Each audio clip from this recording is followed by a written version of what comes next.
إن الحمد لله نحمده ونستعينه ونستغفره ونعوذ بالله من شرور أنفسنا ومن سيئات أعمالنا من يهده الله فلا مضل له ومن يضلل فلا هادي له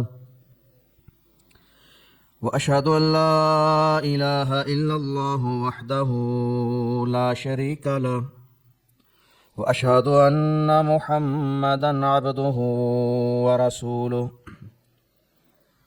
أما بعد فإن أصدق الحديث كتاب الله وخير الهدي هدي محمد صلى الله عليه وسلم وشر الأمور محدثاتها وكل محدثة بدعة وكل بدعة ضلالة وكل ضلالة في النار.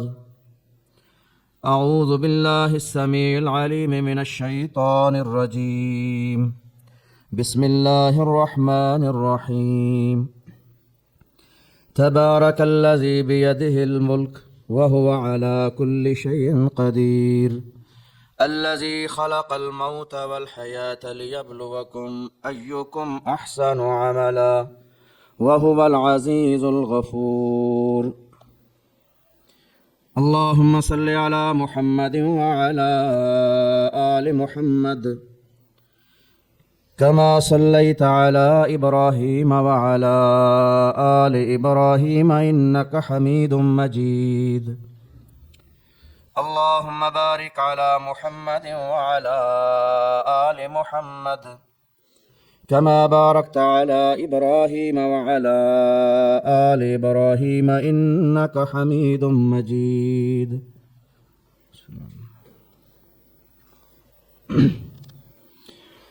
ہر قسم کی تعریف اللہ رب العزت کے لیے جو ساری کائنات کا مالک، خالق اور معبود برحق ہے.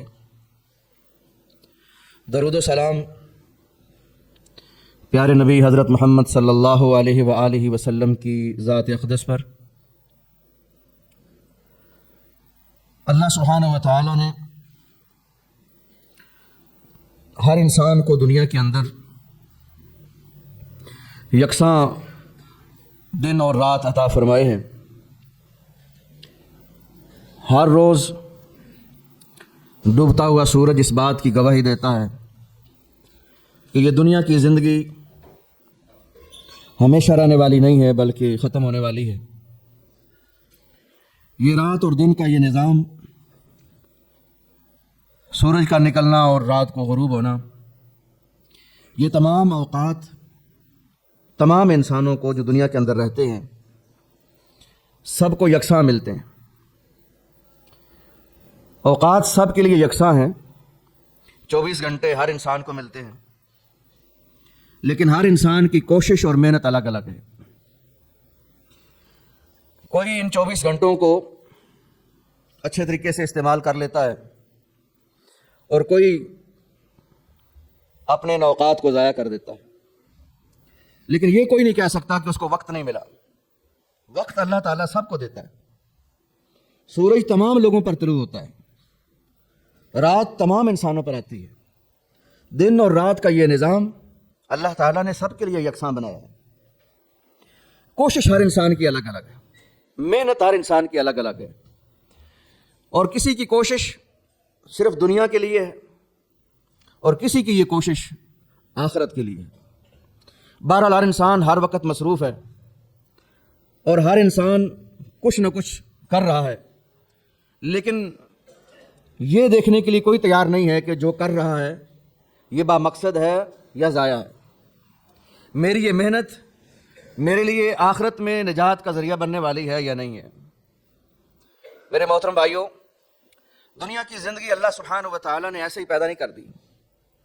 جو آیت کریمہ میں نے آپ کے سامنے پڑھی ہے، 29ویں پارے کی پہلی 2 آیتیں، تبارک الذی بیدہ الملک وہو علی کل شیء قدیر الذی خلق الموت والحیاۃ لیبلوکم ایکم احسن عملا.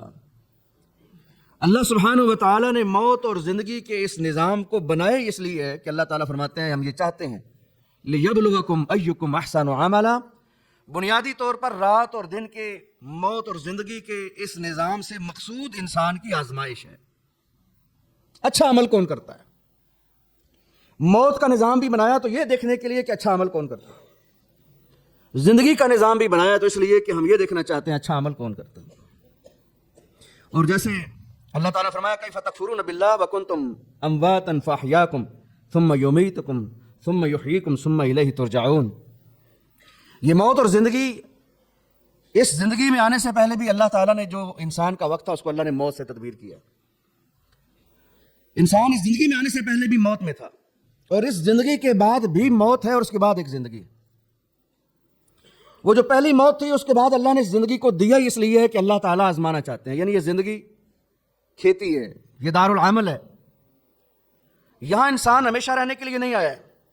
اس زندگی کے اندر اس کے پاس ٹائم بڑا لمیٹڈ ہے، ہر انسان کے پاس اللہ تعالیٰ نے ایک مقرر وقت دیا ہے، کسی کے پاس تھوڑا ہے، کسی کے پاس زیادہ ہے، کوئی جوانی میں، کوئی بچپن میں، کوئی بڑھاپے میں، بہرحال اس دنیا سے انسان نے جانا ہے۔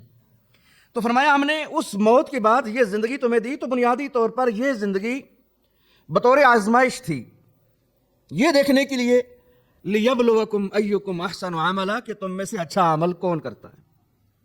اب اگر اس زندگی کے اندر انسان نے اچھا یا برا عمل کیا، دونوں میں سے کوئی ایک کردار تو ادا کرے گا، یا اچھا کردار ادا کرے گا یا برا کردار ادا کرے گا۔ دونوں صورتوں میں حق پھر یہ ہے کہ اس کردار کے بعد اگر یہ انعام کا مستحق ہے تو اس کو انعام دیا جائے، اور اگر یہ سزا کا مستحق ہے تو اس کو سزا دی جائے۔ تو اللہ سبحانہ و تعالیٰ نے اس کے لیے پھر موت اور موت کے بعد کی ایک زندگی اللہ تعالیٰ نے ہمیشہ ہمیشہ والی رکھ دی۔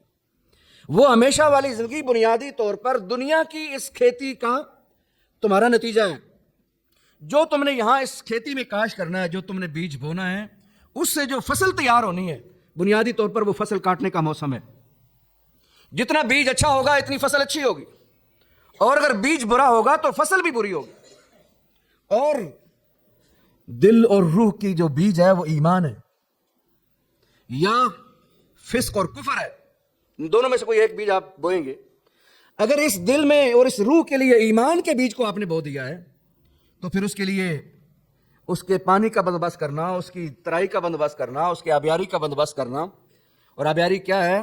اس بیج کے لیے، اس کے لیے پانی کا بندوبست کیا ہے؟ فرمایا اچھے اعمال، صالح اعمال، یہ اس بیج کو بڑھوتری میں، بڑھنے میں، پھلنے پھولنے میں معاون ہوتے ہیں۔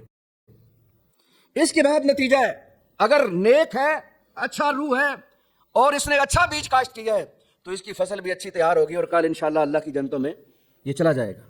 لیکن اگر اس روح کے اندر اور اس دل کے اندر کفر کا، فسق کا، نافرمانی کا، اللہ کی بغاوت اور سرکشی کا بیج بویا ہے، اور برے اعمال کے ساتھ اس کو مزید بڑھایا ہے، پھلایا پھولا ہے، تو پھر یہ فصل بھی کل انسان کو کاٹنی پڑے گی۔ فَمَن يَعْمَلْ مِثْقَالَ ذَرَّةٍ خَيْرًا يَرَهُ وَمَن يَعْمَلْ مِثْقَالَ ذَرَّةٍ شَرًّا يَرَهُ۔ ذرہ برابر نیکی ہے تو وہ بھی سامنے، ذرہ برابر برائی ہے تو وہ بھی سامنے۔ ہر چیز کو انسان نے جا کر دیکھنا ہے اور اس کے سامنے ہر چیز پیش ہو جانی ہے۔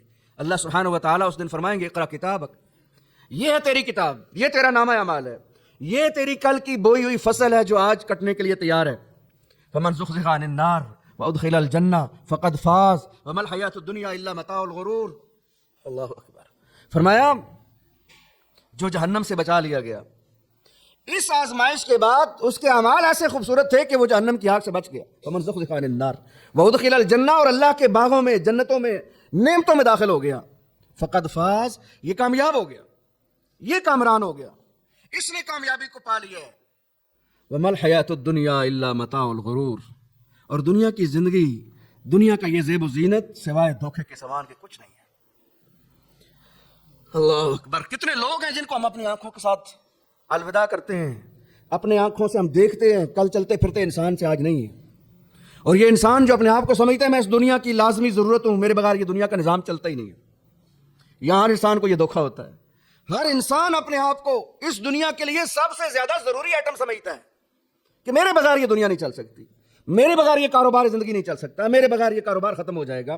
بہت سارے والدین ہوتے ہیں بچوں کو اپنے کاروبار میں ساتھ رکھتے ہیں لیکن ان کے حوالے نہیں کرتے، کہتے ہیں برباد کر دے گا یہ۔ حالانکہ وہی والدین جب چلے جاتے ہیں تو اسی کاروبار کو چار چاند لگانے والے اس کی اولاد ہی ہوتی ہے۔ اور بسا اوقات ایسے ہوتا ہے کہ انسان بہت کچھ تیار کر کے اپنے بچوں کے حوالے کرتا ہے اور اس کے بعد برباد کرنے والے بھی اس کے بچے ہی ہوتے ہیں۔ تو انسان اپنے آپ کو بڑا ضروری سمجھتا ہے اس دنیا کے اندر کہ میں اس دنیا کا وہ ضروری پرزہ ہوں کہ اس کے بغیر یہ دنیا کا کارخانہ چل نہیں سکتا۔ لیکن کتنے ایسے تھے ہماری زندگی میں، ایسے تھے جو یہ سمجھتے تھے کہ ہمارے بغیر زندگی نہیں چلتی۔ آج وہ نہیں ہے، لیکن کیا خیال ہے دنیا چل رہی ہے نہیں چل رہی؟ ہمارے گھر، ہمارا کاروباری زندگی، میرے متعلقہ جو چیزیں تھیں، میرے متعلقہ جو فیملی اور خاندانی نظام تھا، میرے بڑوں کے جانے کے بعد بھی چل رہا ہے کہ نہیں چل رہا؟ تو اس کا مطلب ہے میں اس دنیا کا وہ ضروری پرزہ نہیں ہوں۔ اگر اس دنیا کا کوئی خاص چیز ہوتی جس کے بغیر دنیا کا نظام نہ چل سکتا ہوتا، اگر کوئی ایسا اہم شخص ہوتا تو میرے خیال میں اللہ کے رسول صلی اللہ علیہ وسلم سے بڑھ کے کوئی نہ ہوتا، جن کی ساری زندگی انسانیت کے لیے نفع بخش تھی، جن کا سونا جاگنا کھانا پینا اڑنا بچھونا ہر وقت اللہ کے دین کی سربلندی تھی، انسانیت کی خیرخواہی تھی، وہ رحمت للعالمین تھے، جنہوں نے انسانوں کو انسانیت کی غلامیوں سے نکال کر، انسانوں کی غلامیوں سے نکال کر، پستیوں سے نکال کر، جہالتوں اور گمراہیوں سے نکال کر اسلام کے روشن راستے پر لگایا، اللہ کی بندگی سکھائی، توحید و سنت سکھائی، اللہ کا دین پہنچایا اور اپنی ذمہ داری کو ادا کیا، انسانوں کو ایسا انسان بنا دیا جو آنے والے انسانوں کے لیے روشنی کا مینار بن گئے۔ اس سے زیادہ انسان ضروری کون ہو سکتا ہے؟ لیکن آپ نے یہ دیکھا، ہم جانتے ہیں اللہ کے رسول صلی اللہ علیہ وسلم بھی اس دنیا کو بہرحال چھوڑ کر چلے گئے۔ تو اس کا مطلب ہے اگر آپ چلے گئے جو اللہ کے آخری نبی تھے، اگر آپ کے جانے کے ساتھ بھی دنیا کا نظام نہیں تبدیل ہوا، دنیا چل رہی ہے، تو میرے اور آپ کے جانے سے بھی یہ دنیا نہیں رکے گی۔ اس لیے ہم اس دنیا کا ضروری پرزہ نہیں ہیں، ہم اس دنیا کے اندر ایک وقت مقررہ کے لیے بھیجے گئے ہیں، ہم آزمائش میں ہیں، ہمیں جو کچھ ملا ہے یہ ہماری قابلیت کا سامان نہیں ہے، ہم میرٹ پر نہیں دیے گئے کہ ہم یہ سمجھیں کہ نہیں میں میرٹ پر آیا تھا، میں اس قابل تھا کہ مجھے یہ سب کچھ دیا جائے۔ اگر کسی کو اللہ نے مال دے دیا، کسی کو اللہ تعالیٰ نے عہدہ دے دیا، کسی کو اللہ تعالیٰ نے حکومت اور اقتدار دے دیا، کسی کو اللہ سبحانہ و تعالیٰ نے زمینیں اور جائیدادیں دے دیں، یہ سب میرے مالک کی عطا ہے، اس کی مہربانی اور اس کا فضل ہے، یہ اس کی اپنی تقسیم ہے جو اس نے اس کائنات کے بننے سے 50,000 سال پہلے ہی ہمارے نصیب میں لکھ دی تھی۔ یہ دنیا جس کے اندر جو کچھ میں نے اور آپ نے کمانا ہے، یہ وہ ہے جو اللہ نے ہمارے تقدیر میں لکھا ہوا ہے، ہمارے نصیب میں لکھا ہوا ہے، یہ میرٹ پر نہیں ہے، یہ اس کے فضل اور اس کے احسان کے ساتھ ہے۔ بہت سارے لوگوں کو یہ دھوکہ ہوتا ہے، وہ سمجھتے ہیں میں سیاںا بڑا تھا، میں قابل بڑا تھا، میں لائق ہی اتنا تھا، میرے اندر ٹیلنٹ ہی اتنے زیادہ تھے کہ میں اس کا حقدار تھا کہ مجھے یہ ملے۔ اللہ اکبر! کتنے لوگ ہیں جن کو اللہ تعالیٰ نے اولاد کی نعمت سے محروم رکھا ہوا ہے، بظاہر صحت مند ہیں، تندرست توانا ہیں، اولاد نہیں ہے۔ کتنے لوگ ہیں جن کو اللہ تعالیٰ نے اتنی زیادہ اولاد دے دی ہے، بچے ماشاءاللہ اللہ نے بہت دے دیے، لیکن رزق کی کمی کا شکار ہیں، 2 وقت کی روٹی پوری کرنی ان کے لیے مشکل ہے، لیکن اولاد کی نعمت سے اللہ نے مالا مال کر دی ہے۔ اور کتنے ایسے ہیں جن کے پاس مال و دولت کا حساب و کتاب ہی نہیں ہے اور سنبھالنا نہیں ہوتا اس، اور اب انسان دیکھتا ہے، بندہ کہتا ہے اللہ نے اس کو بھی دے دیا۔ انسان تو اپنے انداز سے سوچتا ہے اس کو بھی اللہ نے اتنا دے دیا یار۔ اللہ اکبر! نہ اللہ شکلیں دیکھتا ہے، نہ عقلیں دیکھتا ہے، نہ برادری اور خاندان دیکھتا ہے، نہ قوم اور قبیلہ دیکھتا ہے، نہ دین اور ایمان دیکھتا ہے۔ یہ دنیا کی زندگی جو اللہ تعالیٰ نے فرمایا یہ تو ہے ہی متاع الغرور، دھوکے کا سامان ہے۔ اللہ تعالیٰ نے یہ تقسیم اپنی کر دی ہے، اس نے دے دیا، اس نے انسان کی پیدائش سے 4 مہینے پہلے جب انسان ماں کے پیٹ میں ہوتا ہے، اس وقت ہی اللہ سبحانہ و تعالیٰ جب اس کی روح پھونکتے ہیں، اسی وقت اس کا یہ نصیبہ لکھ دیا جاتا ہے کہ یہ دنیا میں جا کر کتنا رزق کھائے گا۔ وہ کتاب جو لوح محفوظ ہے جس میں انسان کی تقدیر اور مقدر لکھا ہوا ہے وہ غالب ہے۔ کتنے لوگ ہیں مٹی کو ہاتھ ڈالتے ہیں مٹی سونا بن جاتی ہے، ماڑا سا پلاٹ خریدتے ہیں بیچتے ہیں تو لاکھوں نہیں کروڑوں آ جاتے ہیں، اور بعض بیچارے ایسے ہوتے ہیں بڑے بڑے پلازوں کے مالک ہوتے ہیں، پلازے خالی پڑے ہوتے ہیں، الٹا ٹیکس پلے سے پڑ رہا ہوتا ہے۔ یہ سب میرے اللہ کا احسان اور اس کا فضل ہے۔ یہ انسان اس پر اگر انسان تکبر میں مبتلا ہو گیا ہے تو یہ اس کی سب سے بڑی جہالت ہے، یہ سب سے بڑا دھوکہ ہے کہ اس نے اگر اپنے آپ کو یہ سمجھ لیا ہے کہ میں تھا ہی اس قابل کہ مجھے یہ سب کچھ دیا جاتا، اور یہ وہ چیز ہے جو انسان کو آخرت سے اور اپنے رب سے دور کر دیتی ہے، وہ دھوکے میں مبتلا ہو جاتا ہے۔ دھوکہ ہوتا یہ ہے، اس لیے مالک ملک کیا کہتے ہیں؟ یا ایھا الانسان ما غرک بربک الکریم۔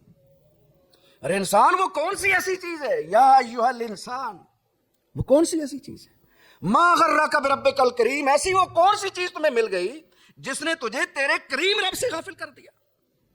ما غرک بربک الکریم، وہ کون سی ایسی نعمت تیرے ہاتھ آ گئی, وہ کون سی ایسی دولتیں تیرے ہاتھ آ گئیں, وہ کون سی ایسی نعمتیں تجھے مل گئیں جس نے تجھے اس رب سے غافل کر دیا جو کریم ہے. اللہ اکبر, کریم ہے, کریم, مہربان, کرم, فضل, احسان, عنایات ہی عنایات. دیکھ لیں ہم کیا کچھ نہیں کر رہے, ہمارے اعمال کیسے نہیں ہیں. ہم اس دنیا کے اندر دوسرے انسانوں کے لیے کتنے خطرناک درندے بن چکے ہیں. ہم اپنے پڑوسیوں کے لیے, رشتہ داروں کے لیے, اللہ کی مخلوق کے لیے کتنے خطرناک وحشی جانور بن چکے ہیں. لیکن اس کے باوجود اس رب نے مجھے اور آپ کو ڈھیل دی ہوئی ہے. ہم سانس بھی لے رہے ہیں, ہم رزق بھی کھا رہے ہیں, اس کی زمین پر آسانی سے چل پھر بھی رہے ہیں. ہم پر کوئی عذاب نہیں آ رہا, آسمانوں سے پتھروں کی بارشیں نہیں ہو رہی. اللہ سبحانہ و تعالیٰ ہمیں کسی بڑی گرفت میں نہیں لے رہے. اللہ اکبر, اس لیے کہ وہ کریم ہے. فرمایا نا یذل جلال والاکرام, پہلے اس کا جلال ہے پھر اس کا اکرام بھی ساتھ ہی ہے. جہاں جلالت ہے ساتھ ہی شفیق اور مہربانی بھی ہے. یہ بھی بتاتا ہے کہ میں مالک ہوں, ہاں جو چاہوں معاف کر دوں, لیکن شرک نہیں معاف کروں گا. باقی جو چاہوں توبہ نہ بھی کرو تو چاہوں تو معاف کر دوں. اس لیے کہ شرک جو ہے یہ میری عزت کے مقابلے میں ہے, یہ میرے جلال کے مقابلے میں ہے, اس کی معافی نہیں ہے. اور باقی تم جو مرضی کرو, کتنے ہی گناہ کر لو, اگر میں چاہوں تو معاف کر دوں. مالک ہے, اس کو کوئی پوچھنے والا ہے. نہ صرف معاف کر دوں, چاہوں تو ان گناہوں کو نیکیوں میں بدل دوں. یہ اس کی شفقت ہے. اس لیے فرمایا یا ایھا الانسان, یہاں انسان دوسرے انسان کے ساتھ چھوٹی سی غلطی کر دے, نسلیں قتل ہو جاتی ہیں, نسلیں, خاندان مٹ جاتے ہیں, چھوٹی چھوٹی باتوں پر قتل ہو جاتے ہیں, زندگیاں مشکل بنا دی جاتی ہیں, جینا دوبر ہو جاتا ہے. اللہ اکبر. فرمایا پھر مجھے دیکھو میری زمین پر میری نعمتیں کھا کے, میرے آسمان کے نیچے رہ کے تم کیا کچھ نہیں کر رہے, میں پھر بھی تجھے کچھ کہتا نہیں ہوں. تو یا ایھا الانسان ما غرک بربک الکریم, پھر وہ کون سی ایسی چیز ہے جس نے تجھے مجھ سے بھی غافل کر دیا. الذی خلقک فسواک فعدلک فی ای صورۃ ما شاء رکبک, اس ذات نے جس نے تجھے پیدا کیا, برابر بنایا, بڑا خوبصورت اعتدال کے اندر تیار کیا تجھے. اللہ اکبر. جیسے اللہ تعالیٰ نے سورہ ملک میں فرمایا, ذرا نظر دوڑاؤ, زمین و آسمان کی پیدائش میں نظر دوڑاؤ, تمہاری نظریں تھک ہار کے واپس آ جائیں گی, لیکن اللہ کی بناوٹ میں کوئی تفاوت, کوئی کمی پیشی, کوئی بے جوڑ چیز نظر نہیں آئے گی, کیونکہ یہ ایک ہی کاریگر کا بنا ہوا ہے. اگر کسی اور کاریگر نے ایسا ڈالا ہوتا تو شاید جوڑ ہی مختلف ہوتے, آسمان اور زمین کا جوڑ ہی نہ ملتا. لیکن فرمایا ذرا دوبارہ فرجع البصر هل تری من فطور, دوبارہ اپنی نظریں دوڑاؤ, آسمان اور زمین میں ڈھونڈو, کوئی عیب, کوئی کجی تمہیں نظر آئے. الذی خلقک فسواک فعدلک, ایک انسان کو اپنے سامنے کھڑا کر کے دیکھیں, کیسا خوبصورت بنایا. دونوں کان برابر بنائے, دونوں آنکھیں برابر بنائی, دونوں ہاتھ برابر بنائے, ہاتھوں کی انگلیاں برابر بنائی, پاؤں دیکھ لیجئے, پاؤں کی ہڈیوں کو دیکھ لیجئے. اللہ اکبر. انسان جو اللہ نے یہ انسان بنایا نا, آج انسان بڑی ترقی کر گیا سائنس کے اندر, لیکن اتنی ترقی کے باوجود آج بھی انسان اپنے ہی جسم کے متعلق 90% سے زیادہ ایسا ہے جس کے متعلق انسان کو کوئی خبر نہیں ہے یہ کیسا ہے. کیسا بنایا اللہ نے. ان آنکھوں کو دیکھو کیسے دیکھتی ہیں, یہ زبان کو دیکھو کیسی بولتی ہے, یہ نظام کو دیکھ لیجئے, نظام تنفس کو دیکھ لیجئے. اللہ اکبر. کانوں کے اندر اللہ سبحانہ و تعالیٰ نے تھوڑا سا ایک قطرہ پانی کا رکھا ہوا ہے دونوں کانوں میں, اور وہ صرف انسان کو بیلنس میں رکھتا ہے. اگر وہ ایک قطرہ ضائع ہو جائے تو انسان ان بیلنس ہو جاتا ہے. انسان کے اندر دوڑتا ہوا خون, اس کی رگوں میں دوڑتا ہوا خون, اس کی رگیں وہی شمار میں نہیں ہوتی, گنتی میں نہیں آتی. دل کیسے پمپ کر رہا ہے, اور انسان کے جسم میں دوڑنے والا یہ خون کتنا نفیس ہے. ذرا برابر کوئی چیز آ جائے فوراً ہارٹ اٹیک کر دیتا ہے کہ نہیں اس میں نفاست چلے گی. انسان اپنے آپ پر ہی غور کر لے تو اس کو سمجھ آئے کہ اس کا مالک کیسا ہے. فسواک فعدلک فی ای صورۃ ما شاء رکبک, پھر جس صورت میں چاہا اس کو بنا دیا. کسی کو رنگ چٹا دے دیا, سفید دے دیا, کسی کو کالا دے دیا, کسی کو گندمی دے دیا, کسی کے نقش و نگار کیسے بنا دیے.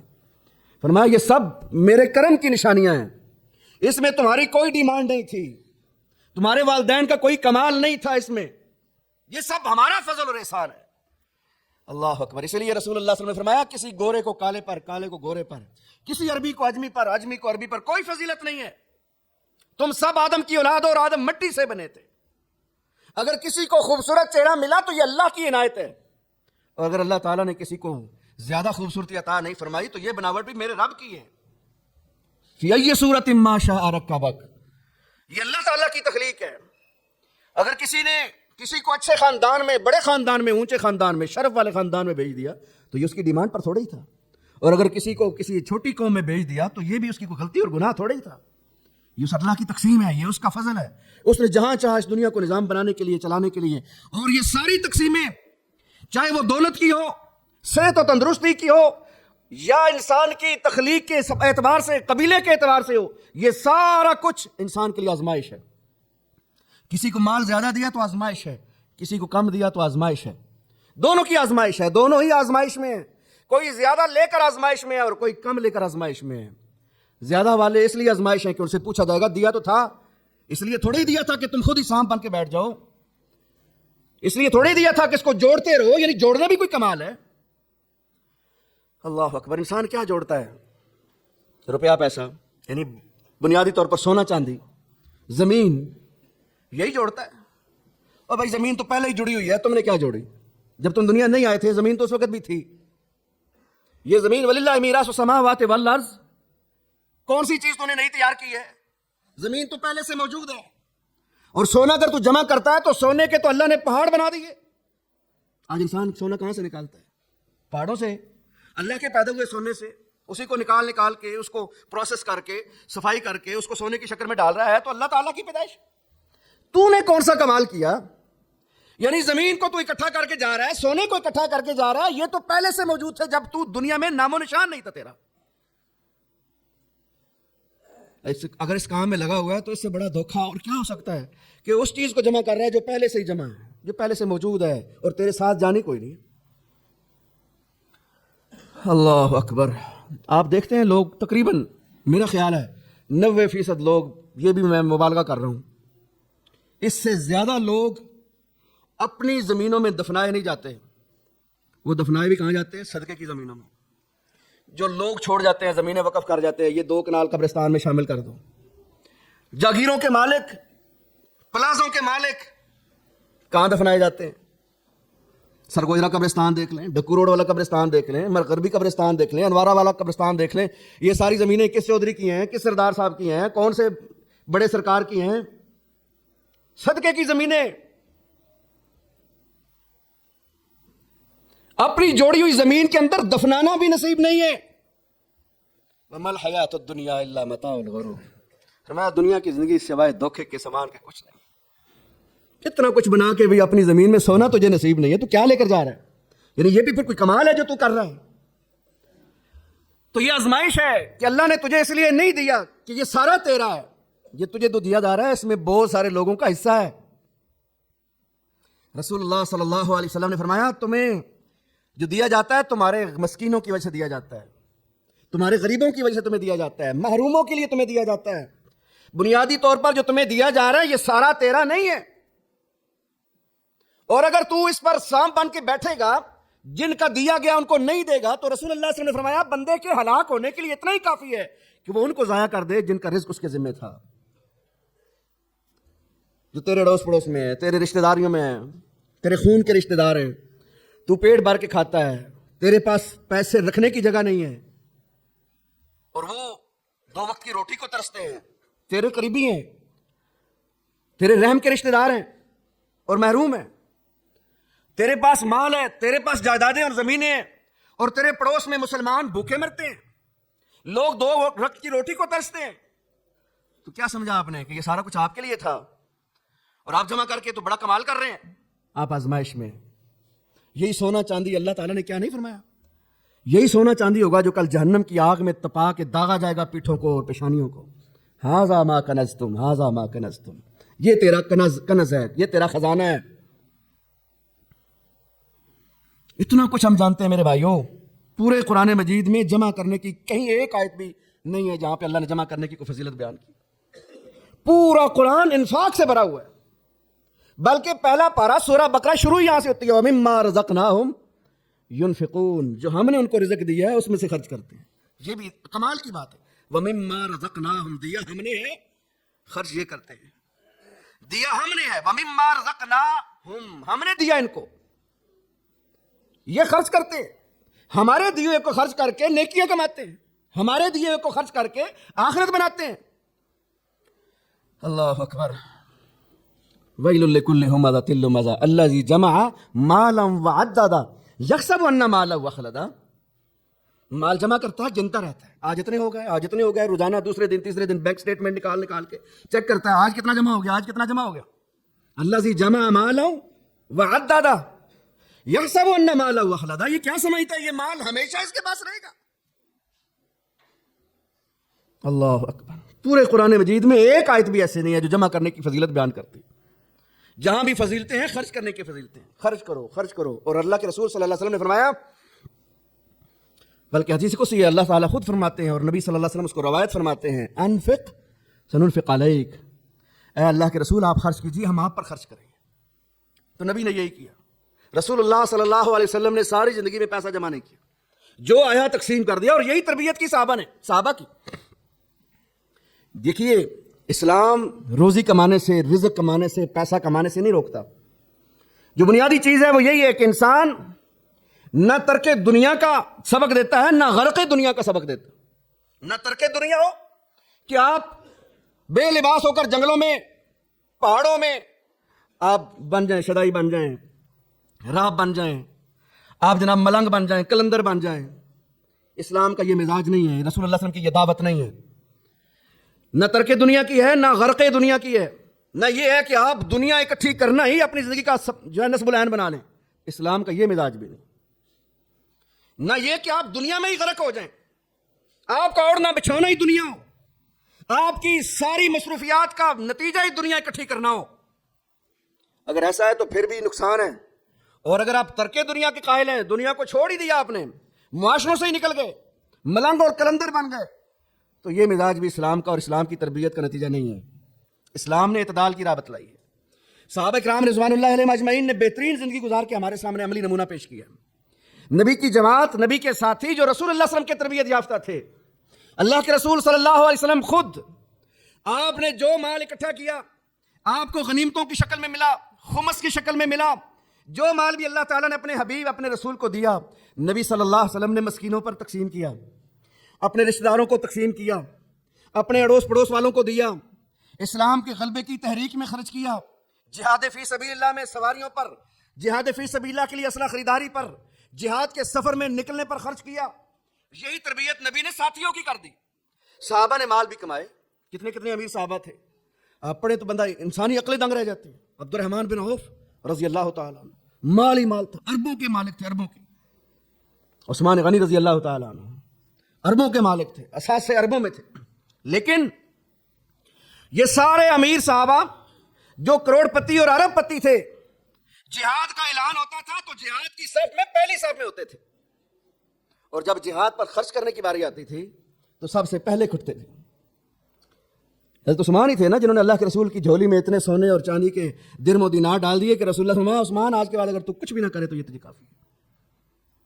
کئی سو گھوڑے، کئی سو اونٹ لدے ہوئے سامان کے ساتھ نبی کے ساتھ جہاد میں۔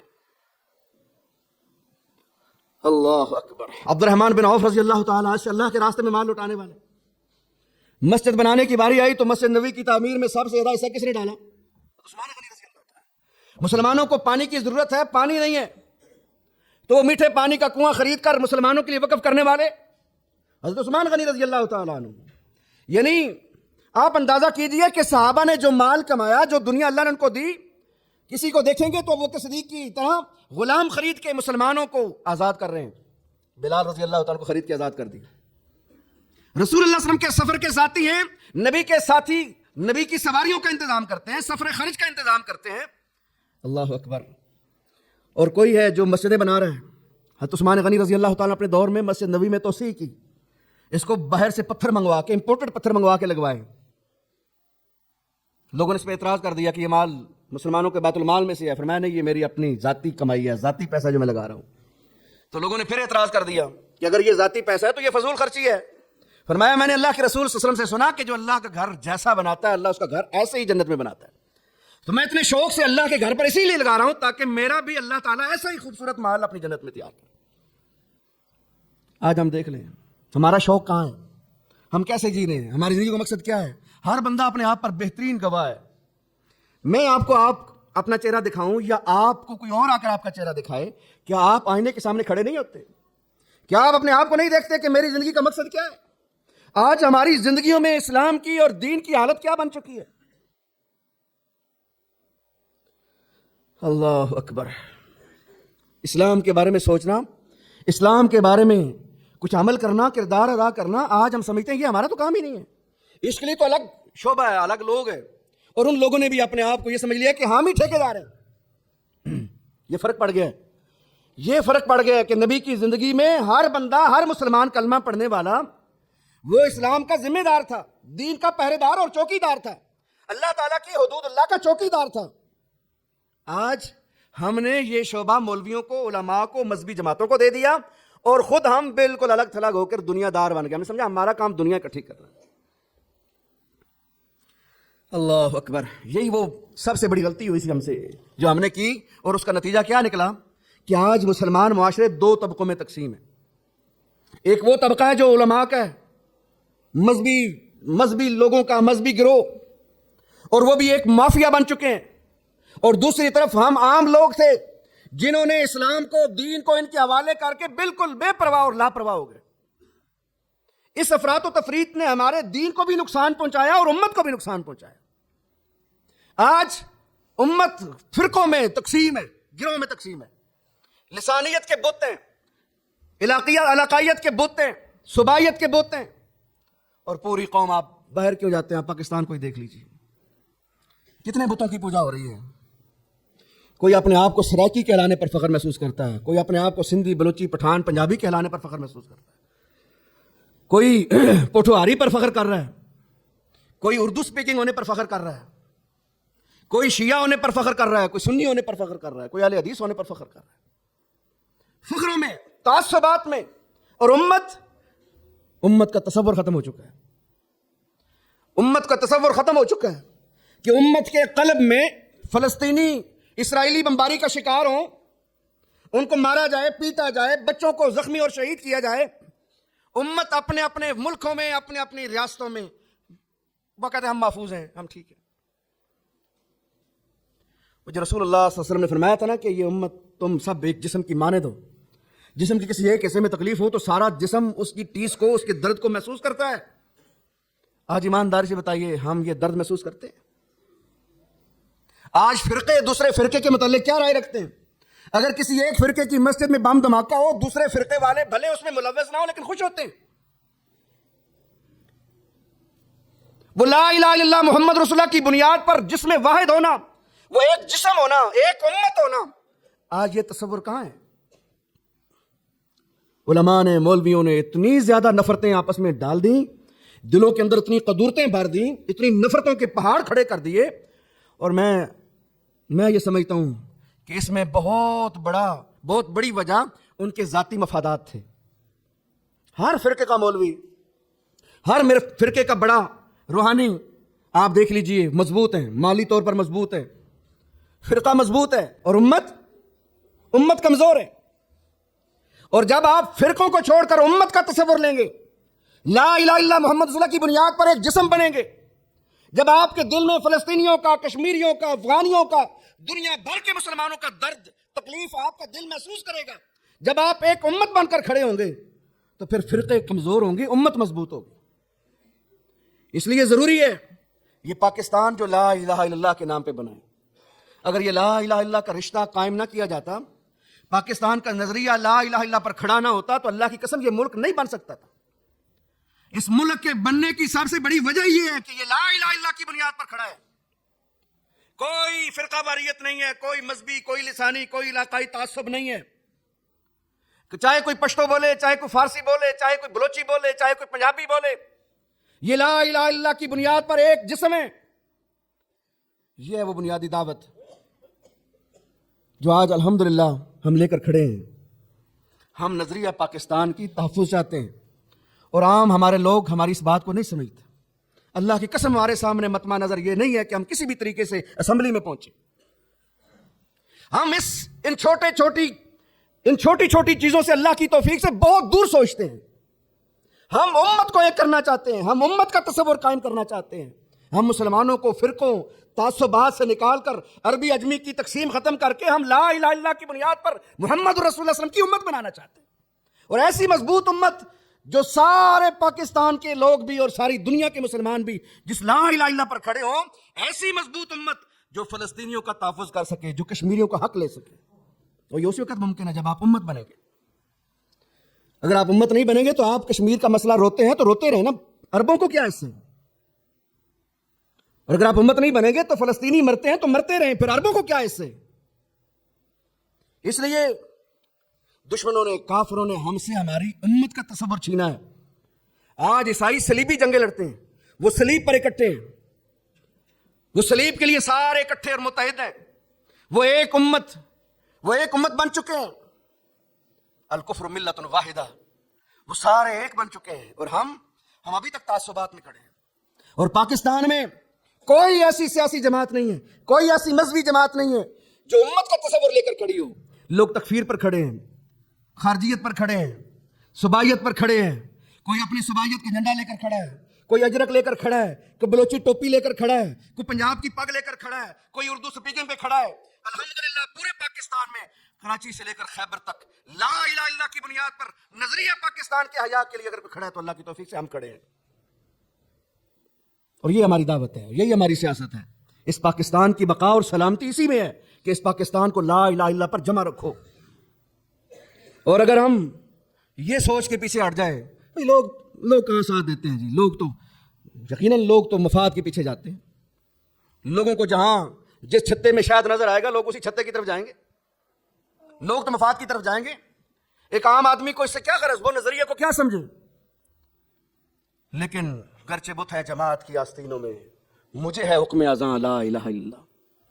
یہی انبیاء کی دعوت. جو بھی نبی دنیا میں تشریف لائے, جس کنبے قبیلے جس علاقے میں آئے, کیا سارے علاقے کے لوگوں نے ویلکم کیا ان کو؟ نبیوں کو ناحق قتل کیا. بنی اسرائیل نے کتنے نبیوں کو قتل کر دیا, آروں کے ساتھ چیر دیا. رسول اللہ صلی اللہ علیہ وسلم قیامت والے دن کتنے ایسے نبی تشریف لائیں گے جن کے ساتھ کوئی امتی نہیں ہوگا. لیکن کیا وہ نبی ناکام تھے؟ قطعاً نہیں. جو ان کی ذمہ داری تھی, جو ان کے ذمہ کام تھا, جو مشن تھا, وہ مکمل کر دیا. جن لوگوں نے ان کی دعوت پر لبیک کہا وہ کامیاب ہو گئے, اور جنہوں نے نبیوں کی دعوت کو ٹھکرا دیا اور تکذیب کی وہ ناکام و نامراد ہوئے. آج بھی نبیوں کی دعوت ہے. یہ انبیاء کا سلسلہ محمد رسول اللہ صلی اللہ علیہ وسلم پر ختم ہو چکا. آپ اللہ کے آخری نبی اور رسول تھے, آپ کے بعد کوئی نبی اور رسول نہیں ہے. لیکن نبیوں کا یہ مشن اور خود محمد رسول اللہ صلی اللہ علیہ وسلم کی دعوت کا یہ مشن قیامت تک جاری رہنا ہے. اس لیے فرمایا جو سن رہا ہے وہ جو غیب ان تک پہنچا دے. اس لیے میرے بھائیوں, نبی نے صحابہ کی تربیت کی, اس لیے وہ جیے تو اسلام کے لیے, خلافت راشدہ کا نظام قائم کیا, اللہ کے دین کی سربلندی کے لیے جہاد و قتال کے سفروں میں نکلے. اللہ اکبر. افریقہ, براعظم افریقہ, براعظم ایشیا, کہاں تک چلے گئے, سمندروں میں گھوڑے ڈال دیے. اللہ اکبر. یہ اللہ کے نبی کی تربیت یافتہ جماعت تھی. ان کے پاس بھی دنیا تھی, مال و دولت ان کے پاس بھی تھا, لیکن انہوں نے اس مال و دولت سے اللہ کے دین کی آبیاری کی, اسلام کو تقویت اور قوت پہنچائی. وہ زندہ رہے تو اسلام, ان کے نام کی وجہ سے اسلام کو عزت ملی. وہ شہید ہوئے, اللہ کے راستوں کے اندر کٹے. کتنے لوگ ہیں جن کی قبریں آج مدینے کے اندر ہیں, اور کتنے نبی کے صحابہ ہیں جن کی قبریں آج افغانستان میں اور پاکستان میں ملتی ہیں, جن کا نام کوئی نہیں جانتا. نبی کے ساتھی تھے, علاقوں میں نکل گئے, جہاں موت آ گئی وہیں پہ دفن ہو گئے. کیا ان لوگوں کی دنیا نہیں تھی؟ چلے گئے وہ, لیکن ان کی زندگیاں بھی اسلام کی تقویت کا باعث تھیں, اور ان کی موت بھی اسلام کے لیے تقویت کا باعث بنی. اور ایک آج میں اور آپ ہیں, ہم ذرا اپنا محاسبہ کریں کہ ہم کہاں کھڑے ہیں. یقیناً اللہ تعالیٰ نے اس دین کو, اس اسلام کو میرے اور آپ کے سپرد کیا ہے, ہم اس کے ذمہ دار ہیں. اللہ کا دین ہمارے پاس موجود ہے, رسول اللہ صلی اللہ علیہ وسلم کے دین میرے اور آپ کے پاس چھوڑ کر گئے ہیں. یہ امانت ہے اللہ کے رسول کی میرے اور آپ کے پاس. مجھے بتلائیں ہم اللہ کے دین کی اس امانت کی حفاظت کیسے کر رہے ہیں؟ آپ دیکھتے ہیں فلسطینیوں کو, اللہ کی قسمیں عقلیں دنگ رہ جاتی ہیں. ایک آدمی, اس کی 14 سال کے بعد اللہ نے اس کو اولاد دی, 14 سال کے بعد اللہ نے بچی دی. اسرائیلی بمباری میں اس بچی کی دونوں ٹانگیں ضائع ہو گئی. 14 سال کے بعد ایک بچہ, اس کی دونوں ٹانگیں اسرائیلی بمباری میں شہید ہو گئی، ختم ہو گئی، معذور ہو گئی وہ بچی، اور وہ فلسطینی اس پر بھی کھڑا کہتا ہے الحمدللہ، الحمدللہ کہ ہم اللہ کے دین کے ساتھ کھڑے ہیں۔ ایک بچی زخمی ہے، اس کا باپ سامنے کھڑا ہے، اور وہ باپ کہتی ہے بابا میں آپ کو دیکھ نہیں پا رہی۔ اس بچی کو نہیں پتا کہ اس کی آنکھیں اس بمباری میں ضائع ہو چکی ہیں، نابینی ہو گئی۔ 15,000 سے زیادہ شہداء ہیں، جن میں آدھے سے زیادہ بچے ہیں۔ وہ اپنے بچوں کے لاشیں، اپنی عورتوں کی لاشیں گلیوں میں دفنانے پر مجبور ہیں، لیکن اس حالت کے اندر بھی آپ نے اللہ کی قسم ان کے منہ پر کوئی شکوہ نہیں سنا ہوگا۔ آپ سارے بات میرے سن رہے، سوشل میڈیا پر ان کی ویڈیوز موجود ہیں، کوئی ایک ایسا فلسطینی آپ پیش کریں جس نے ویڈیو میں آ کر شکوہ کیا ہو کہ ہم مارے گئے، ہم ہلاک ہو گئے، برباد ہو گئے، ہمارا سب کچھ مٹ گیا۔ 15,000 شہادتوں پر بھی وہ الحمدللہ کہتے ہیں، 15,000 شہادتوں پر کھڑے ہو کر بھی وہ حماس کے ساتھ حمایت اور مدد کا اعلان کرتے ہیں۔ وہ قبلہ اول کی آزادی کی جنگ لڑ رہے ہیں، ان کے مکان، ان کی کوٹھیاں، پلازے بالکل مسمار ہو گئے۔ آپ وہ ویڈیو دیکھیں غزہ کی، جو اس حملے سے پہلے کی تصویریں وہ دیکھیں اور اب کی تصویریں دیکھیں، کھنڈر بن گئے ان کے شہر، لیکن ان کے ماتھے پر سلوٹ نہیں ہے، وہ اپنے رب پر راضی ہیں۔ الحمدللہ توحید ان کی نس نس میں بھری ہوئی ہے، اور ہم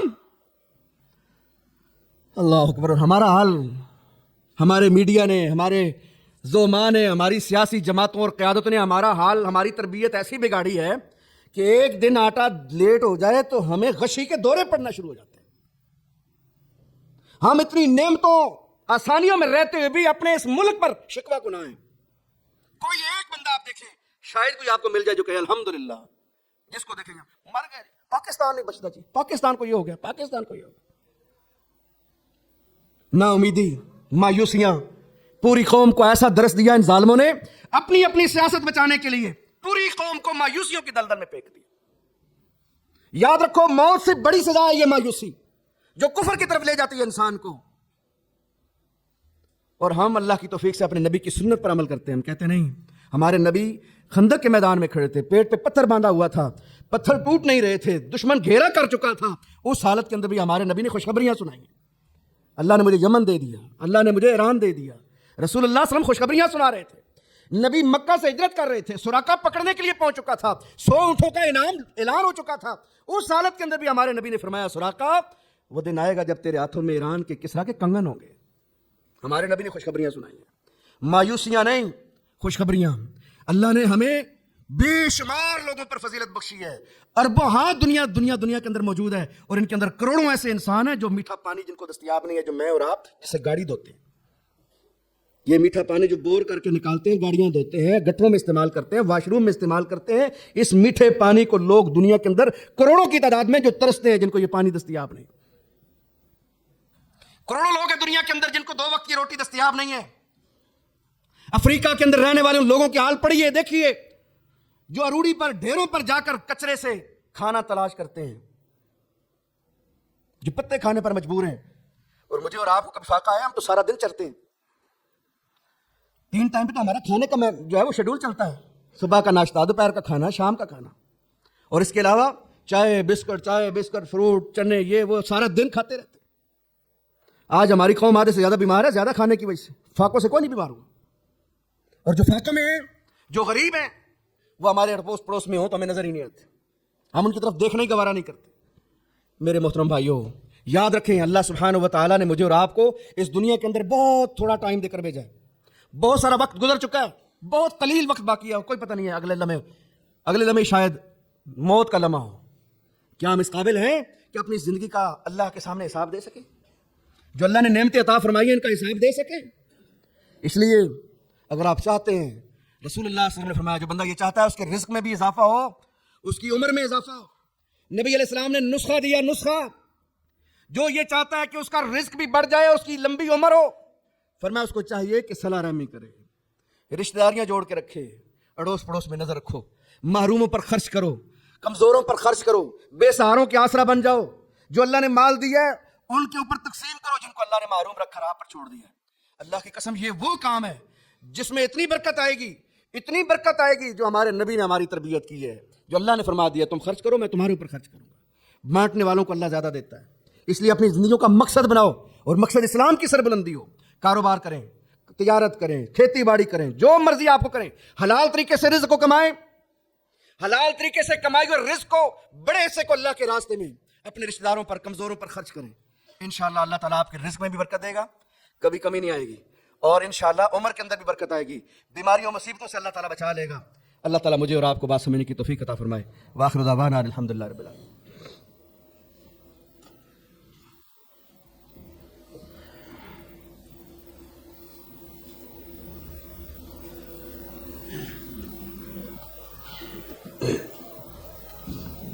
الحمدللہ والصلاة والسلام علی رسول اللہ اما بعد. اللہ سبحانہ و تعالیٰ قرآن مجید میں ارشاد فرماتے ہیں من کان یرید حرث الآخرہ نزد له فی حرثہ ومن کان یرید حرث الدنیا نؤتہ منہا وما له فی الآخرۃ من نصیب. اللہ فرماتے ہیں جو بندہ آخرت کی کھیتی چاہتا ہے, من کان یرید حرث الآخرہ, آخرت کی کھیتی چاہتا ہے, تو میں نے عرض کیا آخرت کی کھیتی کا بیج کیا ہے؟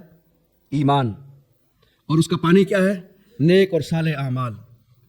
آخرت کی کھیتی اس کا بیج ایمان ہے اور اس کا پانی نیک صالح اعمال ہے جو رسول اللہ صلی اللہ علیہ وسلم کی سنت کے مطابق ادا کیے جائیں. فرمایا جو یہ چاہتا ہے نزد لہ فی حرثہ, ہم اس کی کھیتی میں اضافہ کرتے ہیں, بڑھا دیتے ہیں, جتنا وہ کاشت کرتا ہے اس سے کئی گنا زیادہ بڑھا دیتے ہیں. ومن کان یرید حرث الدنیا, اور جو دنیا کی کھیتی چاہتا ہے, دنیا ہی اکٹھی کرنی ہے, دنیا بنانی ہے, دنیا ہی اکٹھی کرنی ہے, جو اس چکر میں رہتا ہے نؤتہ منہا, اس میں سے ہم کچھ دے دیتے ہیں. یہ نہیں ہوتا کہ جتنی آپ نے کوشش کی ہے سارا ہی مل جائے گا آپ کو. اگر سارا ملتا تو ہر بندے کی یہ خواہش ہوتی کہ یہ ساری دنیا کا مالک میں ہی اکیلا ہوں. ہر بندے کی یہ خواہش ہوگی کہ سارا رزق میرے پاس ہو, ساری زمینوں کا مالک میں ہوں.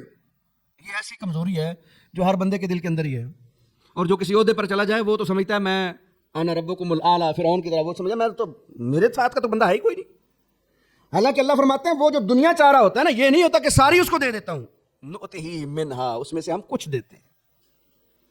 یعنی اگر آپ آخرت چاہتے ہیں تو آخرت میں اضافہ ہو جاتا ہے, اور اگر آپ دنیا چاہتے ہیں تو دنیا میں سے کچھ ملتا ہے. فرمایا یہ تو ہے, یہ تمہاری محنت اور کوشش, لیکن وما لہ فی الآخرۃ من نصیب, ایسے بد نصیب کے لیے پھر آخرت میں کوئی حصہ نہیں ہے. اس لیے رسول اللہ صلی اللہ علیہ وسلم نے بھی کیا دعا سکھائی گی آپ کو, ربنا آتنا فی الدنیا حسنہ وفی الآخرۃ حسنہ وقنا عذاب النار. یا اللہ دنیا بھی حسنہ دے, اچھی دے, اور آخرت بھی اچھی بنا, اور ہمیں آگ کے عذاب سے بچا لے. اصل مقصود اللہ کی جہنم سے بچنا ہے, اللہ کی جنت میں داخل ہونا ہے. اس کے لیے یہ اسباب ہیں. صحت تندرستی ہے, اس کو استعمال کیجیے, بیماری سے پہلے استعمال کر لیجیے.